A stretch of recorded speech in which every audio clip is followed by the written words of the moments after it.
అజిత్ దోవల్ తన పేరు ఇప్పుడు పాకిస్తాన్తో పాటుగా ప్రపంచవ్యాప్తంగా మారుమోగుతుంది. సుదీర్ఘకాలం పాటు భారతదేశంలో అరాచకాలు చేసి, ఉన్మాద చర్యలు చేసి, వికృత చేష్టలు చేసి ఆ పైన తప్పించుకు తిరుగుతున్నటువంటి వాళ్ళకి ఇప్పుడు అజిత్ దోవల్ ఓ పెద్ద సమస్య అయ్యారు. భారత శత్రువు ప్రపంచంలో ఎక్కడున్నా చంపివేయబడుతున్నాడు. అది కెనడాలోనైనా, అమెరికాలోనైనా, ఆస్ట్రేలియాలోనైనా, బ్రిటన్లోనైనా. అది యాక్సిడెంట్ కావచ్చు, హనీ ట్రాప్ కావచ్చు, బాంబు దాడి కావచ్చు, ఏదైనా కావచ్చు.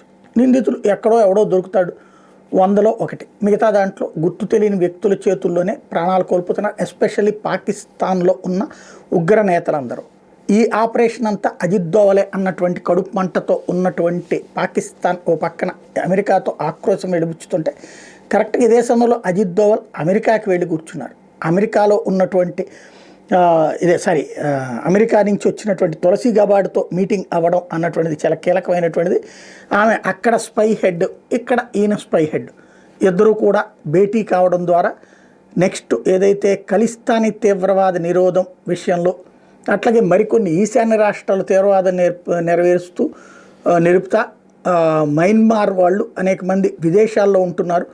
వాళ్ళు కూడా ఈ అమెరికా, యూరోప్ దేశాల్లో ఉంటున్నారు. దీనికి సంబంధించిన సమాచారాన్ని కూడా తేల్చేటటువంటి ప్రక్రియలో వీళ్ళిద్దరి మీటింగ్ ముఖ్యం అన్నటువంటి పాయింట్ చర్చకు వస్తుంది.